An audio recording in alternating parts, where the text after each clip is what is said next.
Hey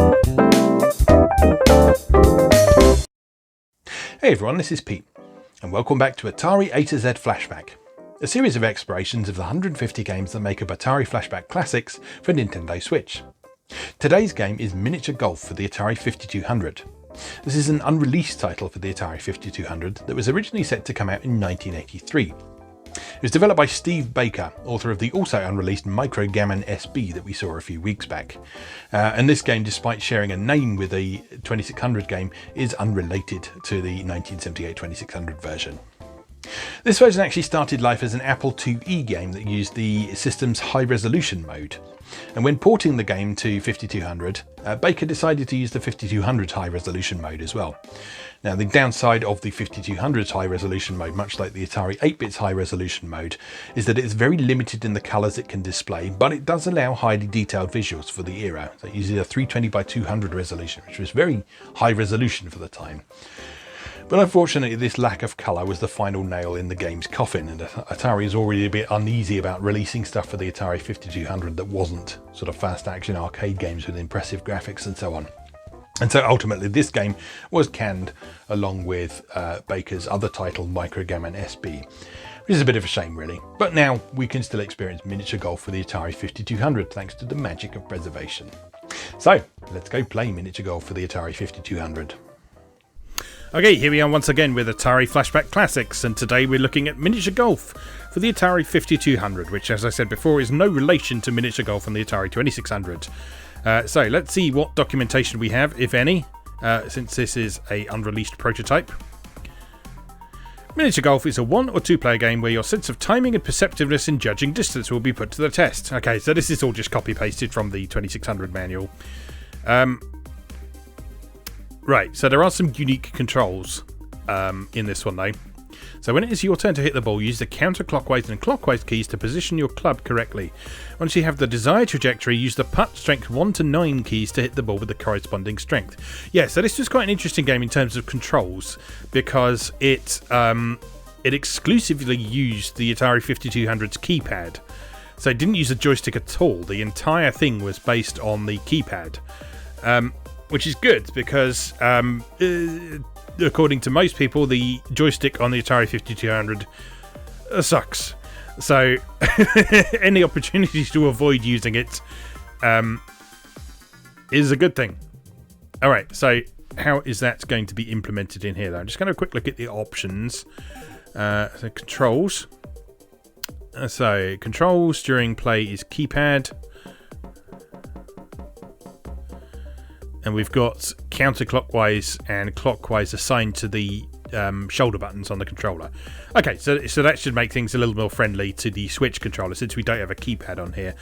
We will have to use the virtual keypad to set our strength though, but since this is a turn-based game, that's not going to matter too much. Alright, Miniature Golf, copyright 1983 Atari, except it's not because they didn't release it. Okay, so, Miniature Golf, number of players, 1 or 2, we will have 1. Hole 1, par 3. Press button to play next hole.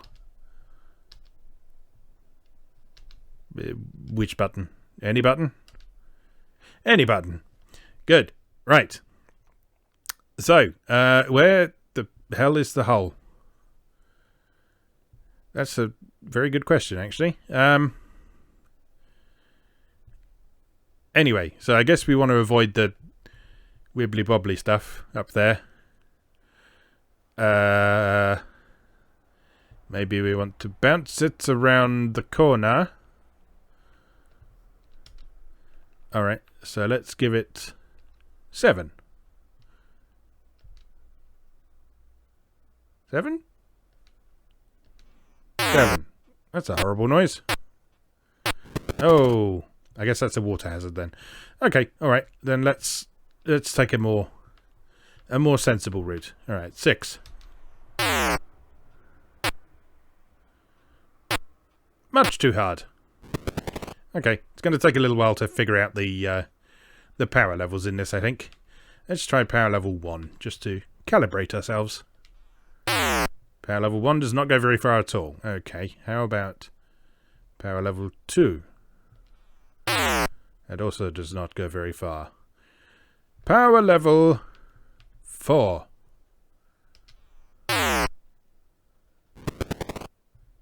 Okay, do we have to go down one of these holes? I got freaked out for a minute and then realised that was just the number going around the ball. Alright, power level 1 should do that. Okay, so that comes out there, and then we go in that hole over there. Okay, that makes more sense now. Alright, I reckon power level 3. Lovely stuff. Right, we're shooting +4 at the minute. Vibrant colours. Horrible colours. But as noted in the intro, this game is using the high resolution mode of the 5200, which is the same as the high resolution mode of the Atari 8-bit computer. So it has 320 by 200 resolution, but only 2 colours on screen at once. Some developers did get the hang of using an effect called artifacting, which is where you would use sort of the inherent fuzziness of a TV to basically create colours that weren't really there, if that makes sense. It only works on NTSC televisions. It never worked on PAL television. So if you played a game that used artifacting on a PAL television, it would just be in black and white. Whereas if you played it on an NTSC television, it would be colourful, as if by magic. Right, I assume that's a tube thing that we can hit the ball into. So let's see what happens if we do power 4. Terrible things happen. That is what happens. Oh, I guess that's a ramp over the water. Okay, so if we hit it harder, we should be able to... No, we fall right in the water. That's good. What about 7? There we go. Over the top. Oh, what is happening?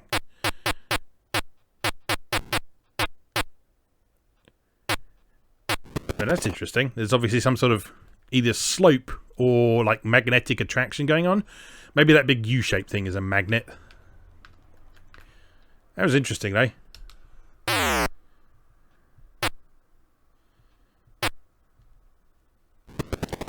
I think the slight issue with this game is that it's difficult to figure out what you're looking at. I guess, much like we talked about with miniature golf on the Atari 2600, that's something that will come with experience, and you'll figure it out over time. You will learn how to play this game. You will learn what all those different symbols represent, how to approach each hole, that sort of thing. Sorry, my cats are just having a fight. Strength 9.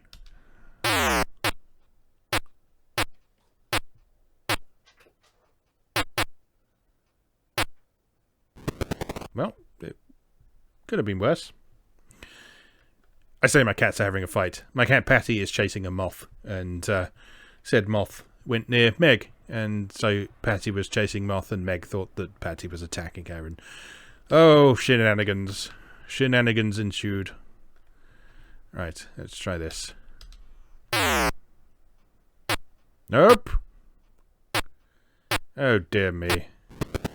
Oh, dear me.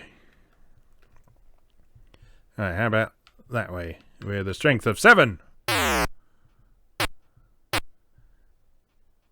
Oh, no. Just a little bit too hard. Right, what is this big diamond thing?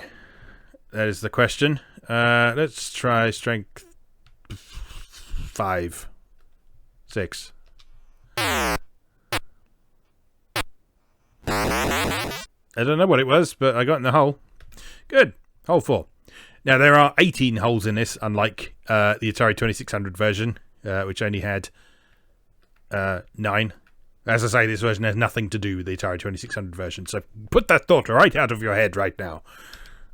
Even if I didn't put it there in the first place. Well, that's annoying. Excuse me. What about a 4? Alright, is this another ramp type situation?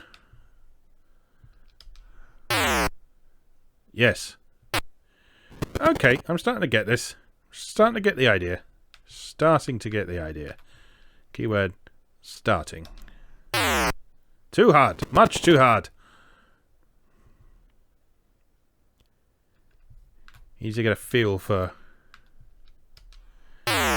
exactly how far the ball goes at each of those power settings as well. Again, that's something you will learn with experience.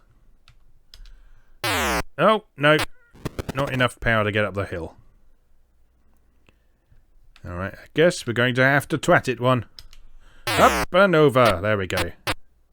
Oh, no! Oh, no, that's annoying. That's exceedingly annoying. 5. Thank you. Dodgy physics. Save the day once again. Right. Give me a 4.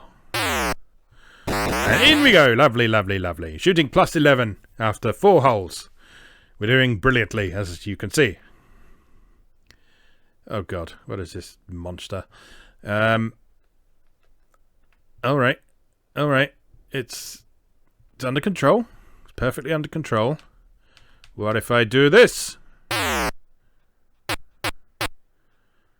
actually worked out much better than I thought it was going to.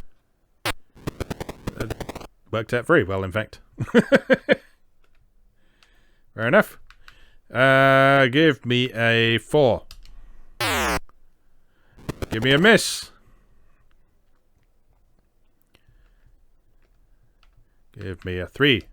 Lovely. Still plus 11. Oh, God. Alright. No need to be... No need to panic. No need to panic. It's all good. Just a gentle little tap around there. Nope. Okay. Gentle little tap off. Oh, dear. Oh, that, right. I thought that was like a sticky up bit, but I guess that's like a pit or something. Alright. Yeah, this game's starting to make sense now. And into another pit. So we need about power 5 to get out. As long as we can... No! Oh well, at least it wasn't into another pit. Which is something. Safest route, not most efficient route, but safest route, is up here and across here. Do I dare a 3? I dare a 3. Lovely. And then down into here with a bit of 4. Nicely done. I'm now plus 15. Doing excellently. Oh my God. Oh, this looks monstrous. Well, let's twat it as hard as we can and see what happens.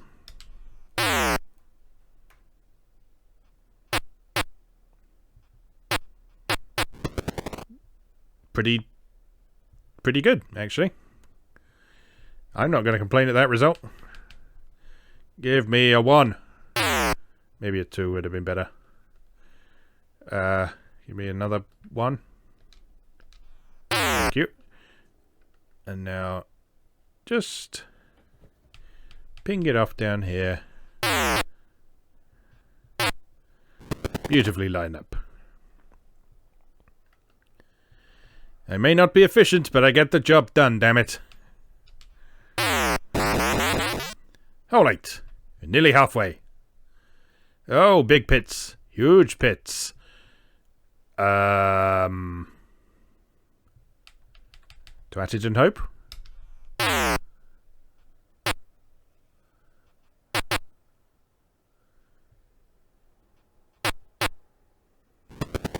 Interesting and enjoyable.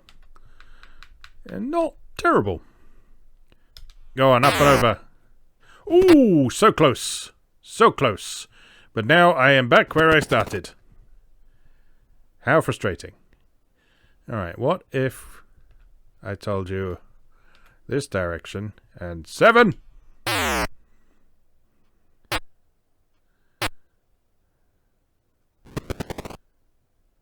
Interesting. What about this way and 6?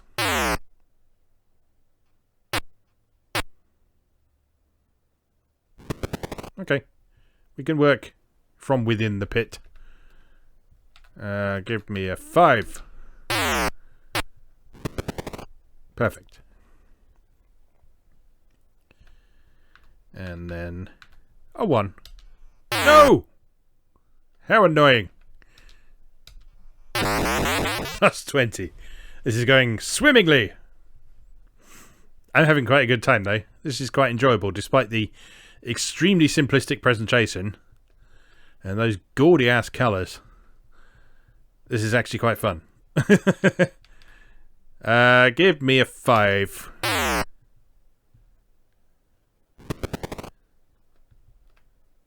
Alright. I have to time it right, but this won't necessarily be a terrible thing. Here we go. Bounce up there. Lovely. And then over there.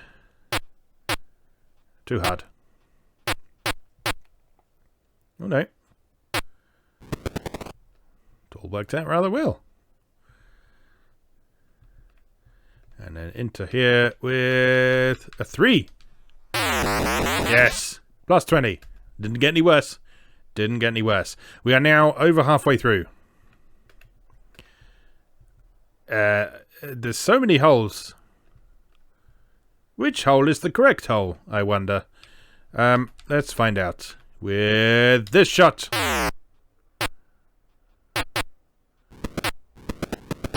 Is it this hole?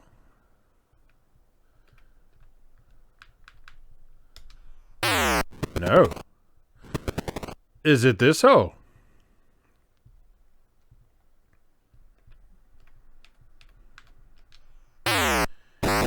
Yes. That was easier than I thought. I've actually made it a stroke back. We're shooting plus 19 now. Jolly good. Again.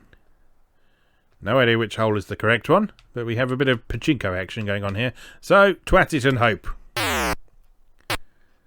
Because as we all know... Oh! Sloping magnetic weird table. Okay, so it's not the one on the left. It's probably the one at the bottom, isn't it? Well, try again. No.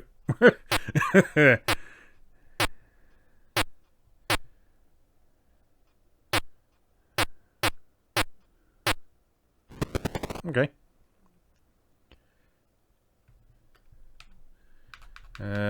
5?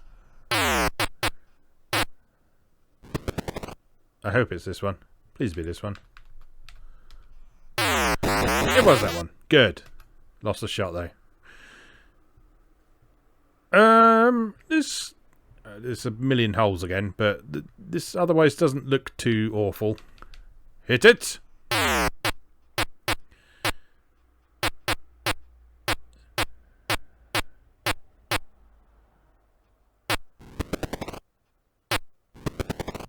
I'm going to guess that we want to get it in that hole in the middle. So, then we're going to have to investigate to find out which of these holes is the correct one. That's what she said and all that. Yes, yes, very good. That was easier than I thought it was going to be. Hole 13. More of the swirly things. The swirly things seem to be bad news. So, obviously... hit it as hard as possible towards them.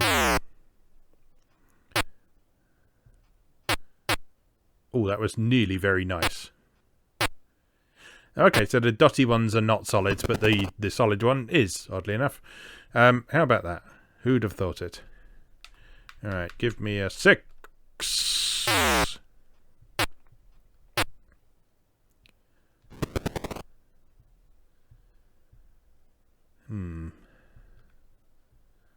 Maybe a 6 again?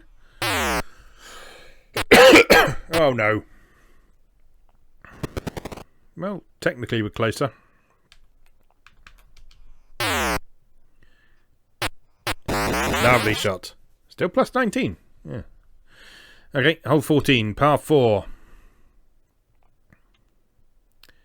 What on earth? Right. So... how about this? that was a poor choice, apparently. How about this? Also a terrible choice.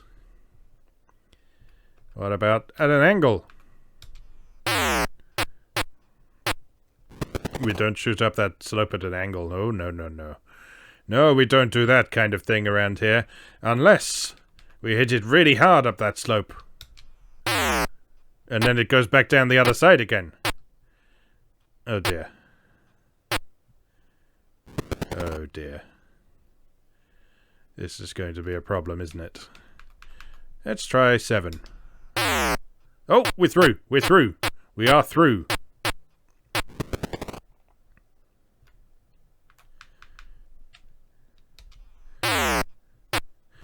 I think a lot of success in this game is based on not being intimidated by what you're being confronted with. Because once you understand what some of these symbols are representing, it's quite easy to look at that and go, oh my god, how on earth am I going to do that?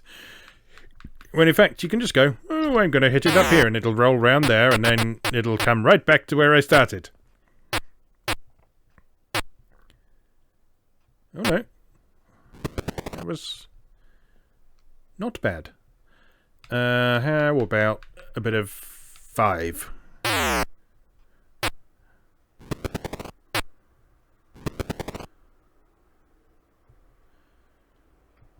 And then some 4. Lovely stuff. See? It's not hard. It's just difficult. Alright. Give me some 8.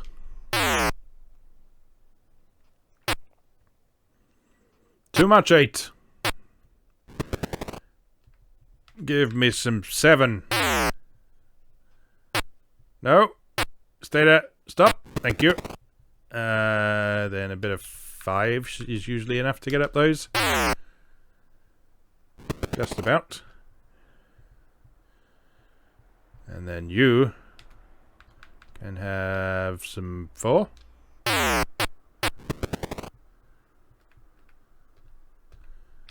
If I angle this perfectly, it'll go right in. Oh, that's annoying. That's really annoying.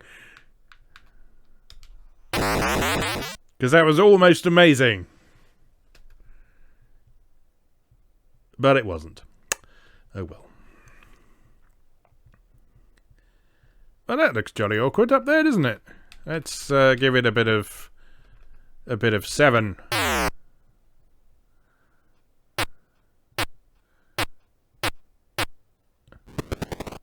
Okay, we can deal with this. It's all about timing.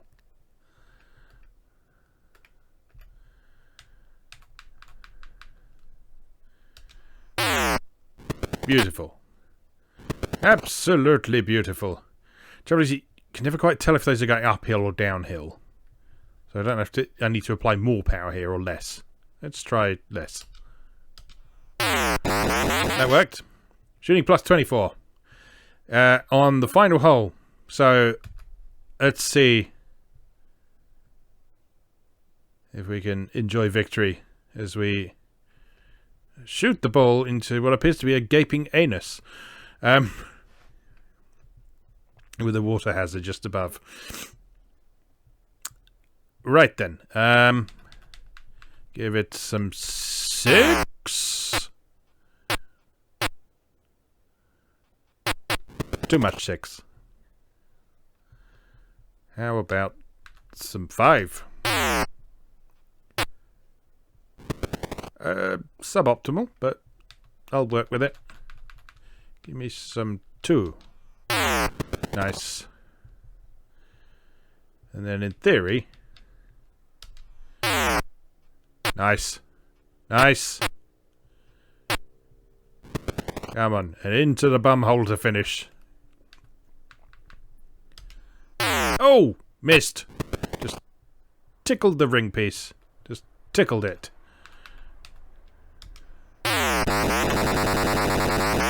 Oh, dear me.